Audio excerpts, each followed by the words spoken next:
guys. Ito guys, so pwede nang kainin.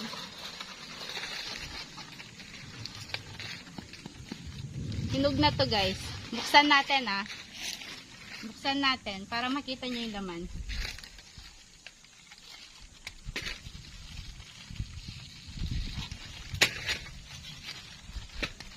Nakikita nyo ba guys? Ayan no. Diba? Masarap to, matamis. Tikman natin. Matamis siya. Isa pa.